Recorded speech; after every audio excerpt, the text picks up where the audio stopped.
Hi, I'm Jane Savoie, and today's lesson is on suppling.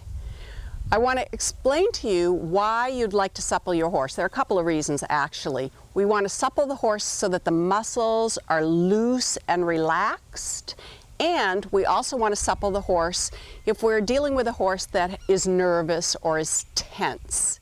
So let's talk Maverick here. We have Maverick and JJ. Maverick here, as you see, is not particularly tense, but this same exercise that I'm going to show you, this suppling exercise that you can use to relax the muscles of the horse, if you teach it to your horse at home, you can use it when you go off into an electric environment like a competition or a clinic to help relax the horse. The horse will link mental relaxation with the exercise. And the reason that this works so well is that horses, like people, have a mind and a body connection, and you can't separate the two things. And what happens with people when they have a horse that tends to be mentally tense or worried, thoroughbred type horses, is that riders try to relax them by directing their efforts toward the horse's mind. They pet them and they say, "Easy boy, good boy, you're fine." And if you've done that before, you probably know it doesn't amount to a whole lot. However, if you relax the horse's muscles and the horse takes a deep breath and relaxes through his body, you'll find in turn that his brain calms down. So I love this suppling exercise that I'm going to show you because it does double duty. It relaxes the muscles and it calms a tense horse. So since Maverick is not particularly tense, I want to show you how we can use this exercise in order to relax the muscles of the horse. When you first start riding, when you bring a horse in from the field and you put a saddle and the weight of a rider on his back and you take up contact with the horse's mouth, a horse's tendency is to think, oh, not that JJ's very heavy, but he feels this burden on his back and his instinct is to hollow his back away from her weight because he thinks that's the most efficient way to carry her weight. Then she takes up a contact with his mouth through the rein, and what horses generally do when they're uneducated is they stiffen their necks, and they use their necks as balancing rods, sort of like the way you would hold onto a banister going down a flight of stairs for balance. So the more the horse goes with a stiff neck, and remember, the horse's neck is his back out in front of him, so if his neck is stiff, we know his back is stiff as well. As long as he goes with a stiff neck, a stiff braced rigid neck, and a low hollow back, the movement can't flow through his body. So his movement is not really pretty. He becomes what I call a leg mover, where he kind of just shuffles along stiffly on his legs. And not only is that not beautiful to watch, but as a rider, a lot of times riders beat themselves up because they think, oh, I can't sit the trot, I can't sit the trot, I bounce. When the horse goes with a low back, a hollow back, and a stiff neck, he's very rigid and he's very, very difficult to sit on. When we supple and loosen and relax those muscles and the back starts to swing, it's a lot easier, number one, for the rider to sit. And number two, it's a lot easier for the horse to carry your weight. You don't even have to go on a diet, and as far as the horse is concerned, you've lost some weight. So I'm going to have JJ demonstrate. Maverick has quite a bit of education, but I'm going to have her demonstrate what an uneducated horse, how he would naturally carry himself when he first feels the weight of a rider on his back and contact with his mouth. And what I would like you to do, she's just going to walk 120-meter circle. I'd like you to pretend you have two tape measures and take the first tape measure and put it just behind his ears, over his top line, to the top of his tail. And then you're going to take another tape measure and start under his throat latch, under his neck, under his belly, up to his tail.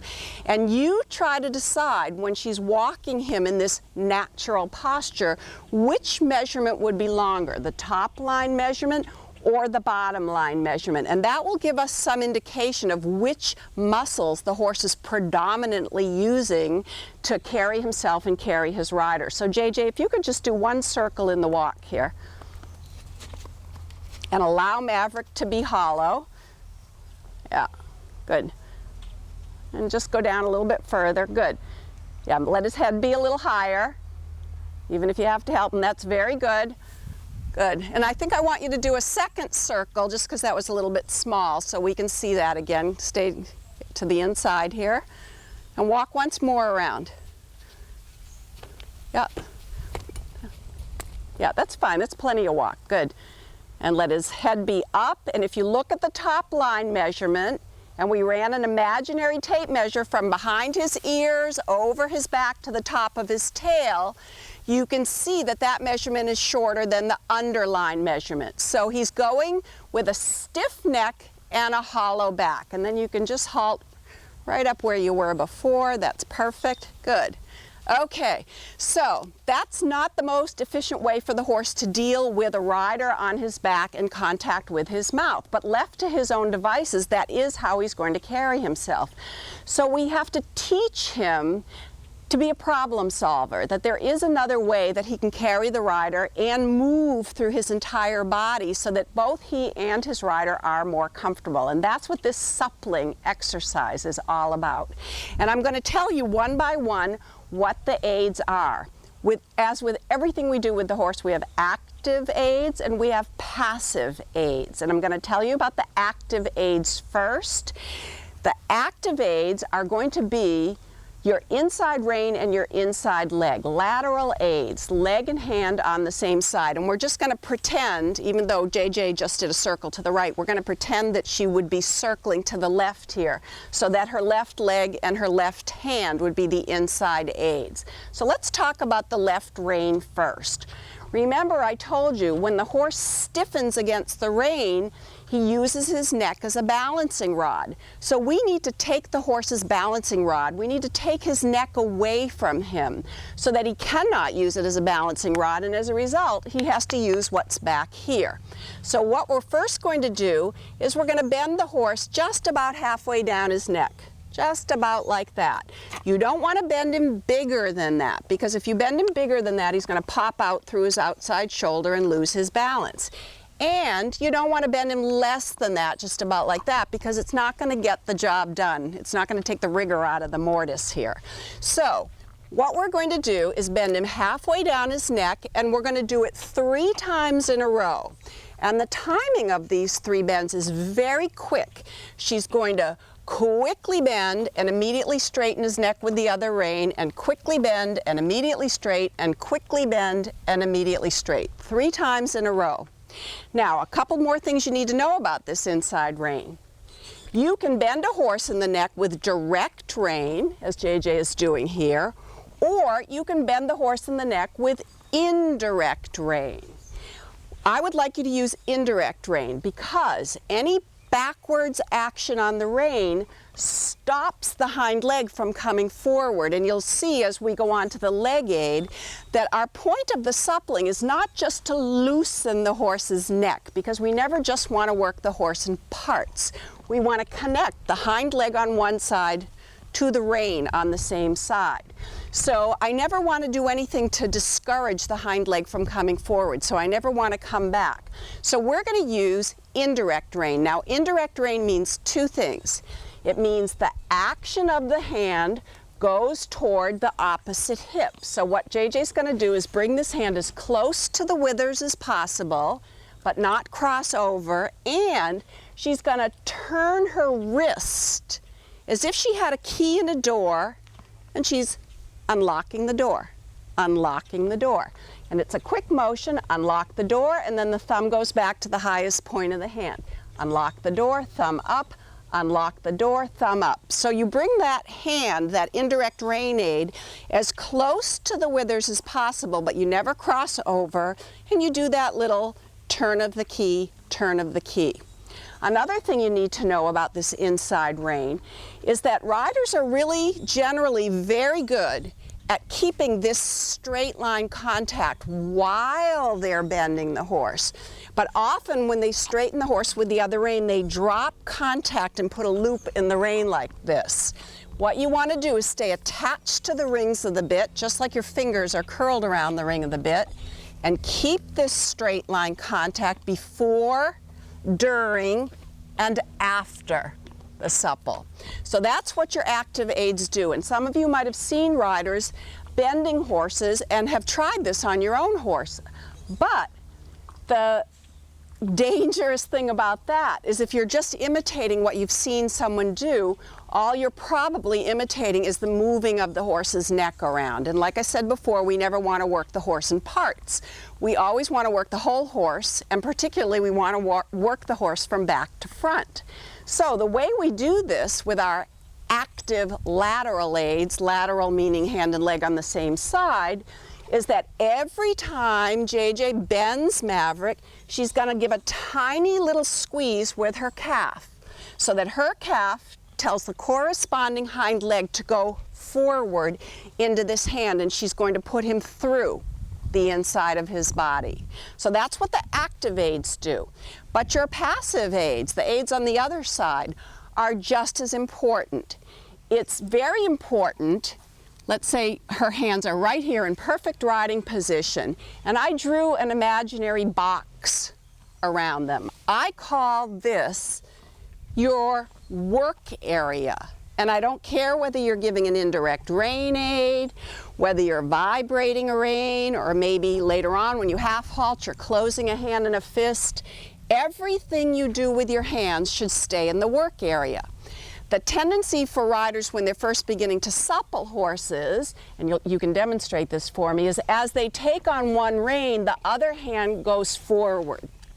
And you don't want to do that. You want to keep the two hands in riding position, so you bring your inside hand toward your other hand, and the other hand, the outside hand, stays exactly in the work area and riding position. The reason you don't want to give with that outside rein is you'll lose control over the outside shoulder, and you'll also be suppling the horse away from the inside rein, rather than suppling the horse between the two reins. Now the outside leg has a job too, particularly with a stiff horse.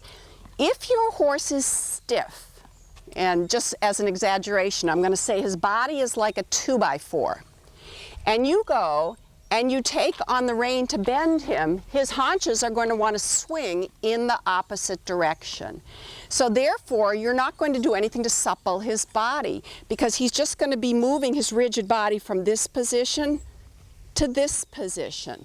When you supple a horse, the only thing that should deviate or change or move from your line of travel is the horse's neck. From here back, all four legs should stay on your original line of travel, whether it happens to be a circle or it happens to be a straight line. So with a stiff horse in the beginning, your outside leg, in this case the right leg, has to be a passive guarding leg to prevent the hindquarters from swinging to the right if she is in fact suppling him to the left. So, and you have a choice. You can supple the horse to the inside, or you can supple the horse to the outside. But whichever way you happen to bend the horse, that becomes your active inside rein and leg, and the other rein and leg becomes your passive outside rein and leg. So in a second, we're going to practice that now that you know the aids for suppling. Okay, so now we're going to start some suppling. However, if you think about the training scale, which is your formula for training and for problem solving, the first ingredient in the training scale is rhythm, and the second ingredient is suppleness, which is the point of this lesson today. However, we never supple without checking our rhythm. So we look at the rhythm of this walk. It's a very nice rhythm. It's a regular rhythm. The horse is marching nicely, so that means he's at a good tempo or a good speed. So our goal is to start off with good rhythm in the gait, whether it's walk, trot, or canter, and then while you're suppling, you want to maintain the rhythm of the gait. If the horse loses the rhythm of the gait, you want to bag the suppling temporarily, and you want to go back and get your very good rhythm. Now, one of the other things that JJ might have to do with Maverick. Right now he's marching on his own, but he tends to be a kind of a laid-back guy. She will know when he's ignoring her leg. And so if he isn't listening to her leg, just as you saw in our lesson on putting the horse in front of the driving aids, if he's not listening to her leg, the suppling isn't going to work, because as far as Maverick is concerned, she's not connecting the hind leg to the hand. The only thing she's doing is waggling his neck around. So when she goes to close her leg, if he doesn't give her an electric kind of surge in response to a very light aid, she's going to make a correction, either by giving him a bump, bump, bump with her legs, or by tap, tap, tapping with the whip. So let's see that, JJ. Give a little squeeze with your leg and see if he's in front of you. And if he isn't, make the, yeah, good. And kick him again. Give him another little kick. And then, as you remember from our lesson on forward, we never leave a, yeah, good boy, a forward issue with a correction. You must always go back and retest with a light aid. This is absolutely essential that the horse is listening to your leg when you do this suppling exercise. Otherwise, you're just moving his neck around and working him in pieces parts. So now, JJ, I want everybody to look at the frame of the horse, and JJ is going to do 3 supples with indirect right rein and right leg. She's going to bend Maverick in the neck, about halfway down his neck, take his balancing rod away from him and close your leg, and again. And after the 3rd supple, just put his neck straight in front of him, and notice now how he lengthens and lowers his neck, and the top line measurement begins to be much longer than the under muscles. That was very, very good. So what we want to do, basically, is do a set. It's just like going to the gym. You want to do a set of 3 supples, and then do nothing for 6 or 7 strides to let the effect of the suppling go through the horse's body, and then do another set of 3 supples. So come now, do the 3 supples again, and what you want to say in your mind, you can bend his neck a little bigger than that. Good, and then leave him alone. Allow him to have what we call falling down neck, and after 6 or 7 strides, start another set of 3. So a little bit bigger your bend, JJ, and bring your right hand, that a girl, right over to the withers. Super. Good. Taking his balancing rod away from him and driving the hind leg through with the hand, and tell him good boy, because that was lovely how he changed his shape. And then you just take the initiative to wait for 6 or 7 strides, and then start another set of 3 supples. And what I want you at home to do when you are doing this exercise, each time you bend your horse's neck, I want you to say to yourself, my leg, good, that was good. She interrupted the supple, made a correction because he wasn't listening. Now she's going to do a retest, and good boy. Good, and now that he's back in front of her leg, she'll check her rhythm, number 1 on the training scale, and then go to number 2 on the training scale, suppleness. So 3 supples. After the 3rd supple, allow his neck to fall down. Beautiful. Tell him good boy. So each time you give one of the 3 supples, in your mind, you should be saying, my leg drives the horse's hind leg forward into my hand, and I put him through that side of his body. And that's a way for you to check that in your mind and in your body, you always ride the horse from back to front. Good. 3 more supples. Allow the neck to drop. This time, people, I want you to watch her outside hand. She's going to keep it absolutely in the work area. It's not going to go forward during the 3 supples. So that she supples him with her active, very nice, right rein and leg, and the left hand just stays in riding position. That's super, JJ. And then next time around, JJ, just come up here and halt where we were before. That was very nice. Let him have a loose rein for a second and pet him. So you can see a huge change in the way that the horse carries himself in a round shape. So come over here for a second. And the same rules apply to the trot and to the canter. Think about your training scale. Number 1 is rhythm, number 2 is suppleness, and they are in that order for a reason. We always get rhythm first, and then we work on suppleness, and in a later lesson we'll talk about the 3rd ingredient in the training scale, connection.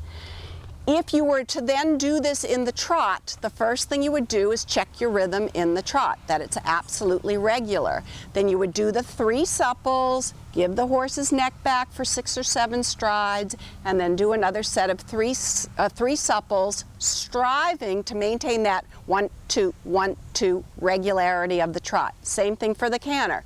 Pick up the canter, make sure it's a regular rhythm in the canter, 1, 2, 3, 1, 2, 3, 1, 2, 3, and then maintaining the 3 beats of the canter. You do exactly what we just did in the walk.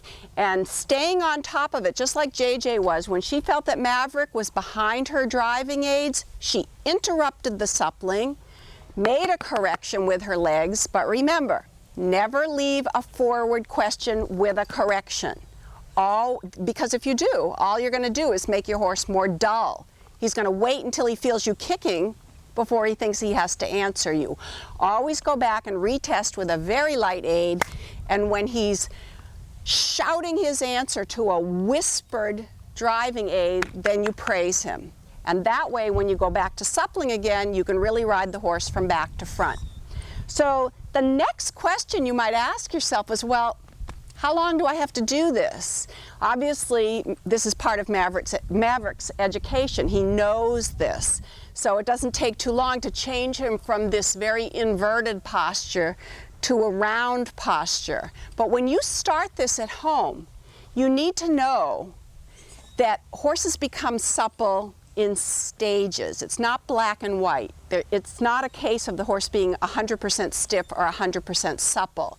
They can start like a 2x4 through their body and become a little less stiff and a little less stiff and a little more supple and a lot more supple until they're finally supple.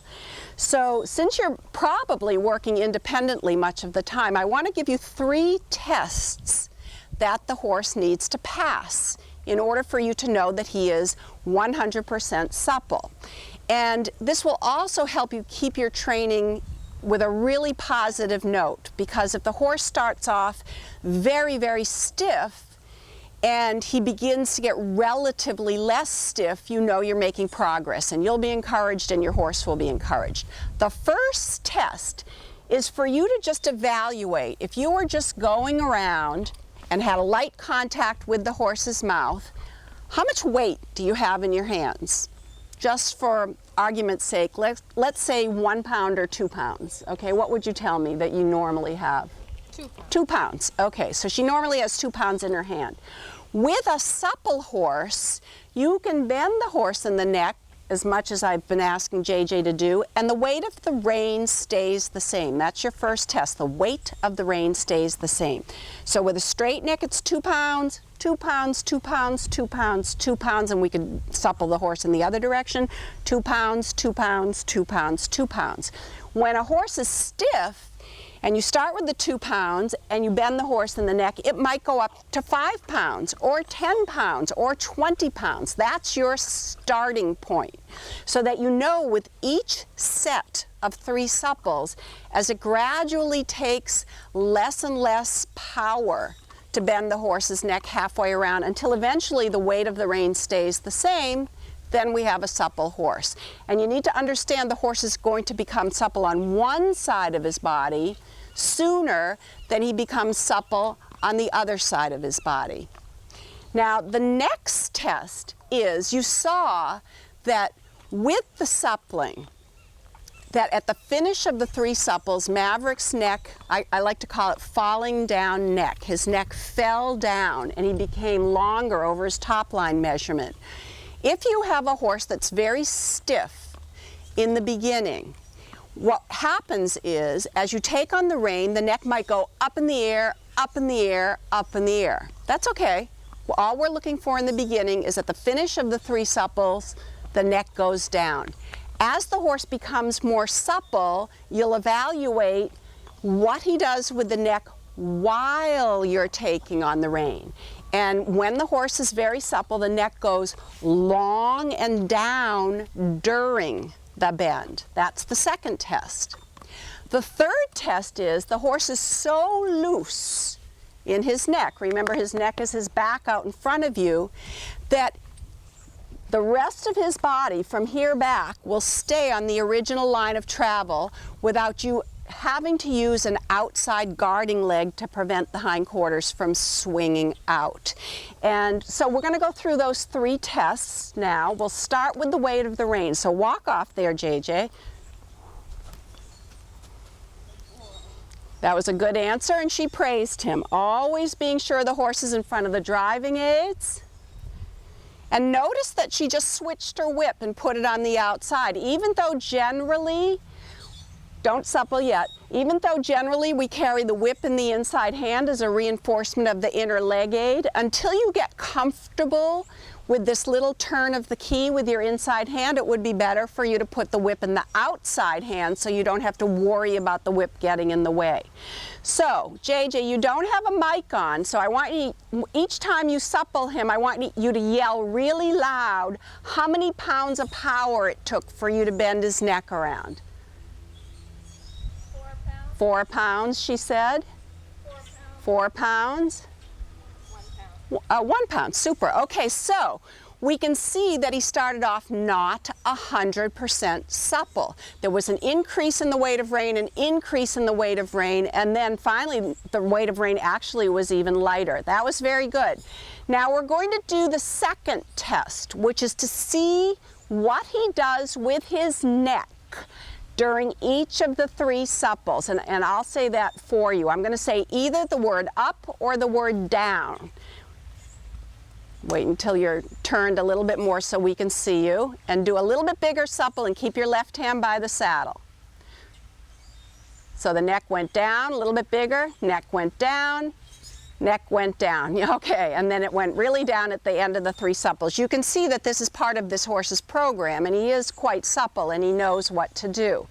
So let's talk about the final test of suppling, which is that the horse is so supple that you don't need an outside guarding leg to prevent his hindquarters from swinging out. In other words, all 4 legs stay on the original line of travel. Now to do that, JJ, just change direction, ride that same circle, but track to the left. And we're going to have her counter supple. Remember, I told you that the horse will become supple on one side sooner than on the other. So we're pretending that Maverick's stiffer side is the right side. So it doesn't matter which direction she's going, she's going to do more suppling to the right than to the left. And what you're going to do on the open side of the circle, JJ, is I want you to do it wrong. In other words, when you supple his neck to the right, I want you to allow his haunches to fall into the left. Okay, so 3 supples, and everybody watch the hindquarters. They fall in, and again, a little bit bigger than that, even if you have to push them in a little bit, just so we can see. That was a little hard to see. We're going to do that again.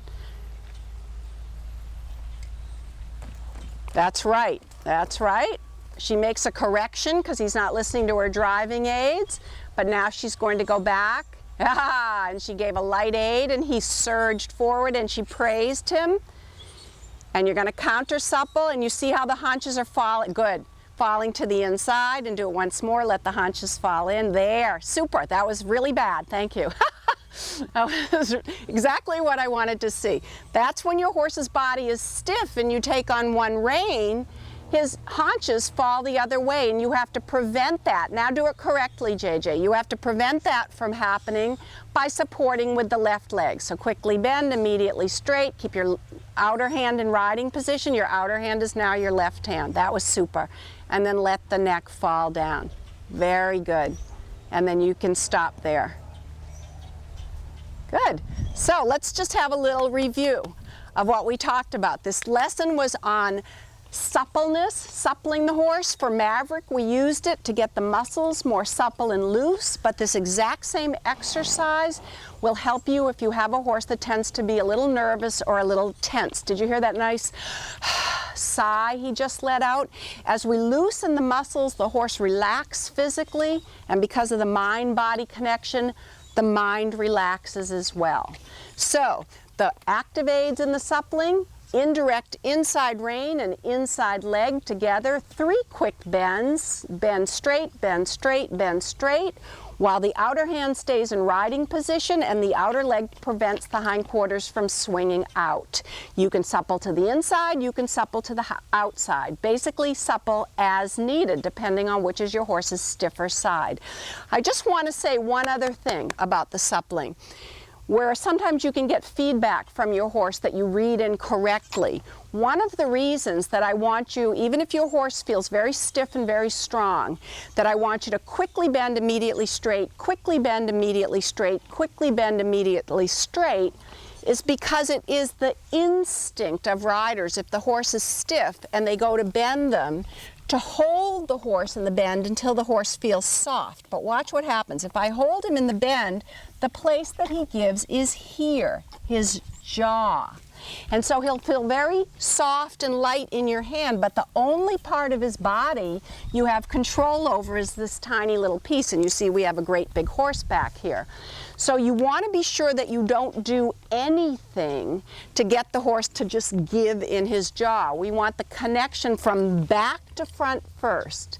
And so with that in mind, I want to tell you the 2 things that will get the horse to give in the jaw so you don't do that during this exercise. I've just told you the first thing, which is to bend him and hold him in the bend until he gives. The second thing is to wiggle on the bit. Watch what happens. You see how he's giving here? If you move the bit in the horse's mouth, you see how he's chewing? He's going to chew and he's going to flex in his jaw. So you do not want to wiggle on the bits, and you don't want to hold the horse in the bend. When JJ did the indirect rein action, she turns her entire wrist. Okay, there's no moving of the fingers. So that's our lesson on suppling. I'm sure that it's going to help your horses to be more physically relaxed and more mentally relaxed. Thank you very much.